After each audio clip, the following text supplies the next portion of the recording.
oleh Pak Kosan. Jalan hamil merokan dah pegah haju masyarakat kamu bukan gejak lalai dah berhaju je kan kamu mengucapkan terima kasih rayut hai kepada Pak Kosar yang kagak bantu walaupun memang kena talangkih katnya dah pegah kagak bantu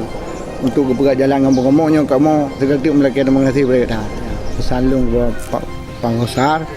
moga-moga agaknya bersukses long kalinya untuk bantulah puna yang kamu butuhkan mungkin mau peik dari gaknyan kan kamu pesannya karena mana wakil rakyat kamu dari masyarakat tetap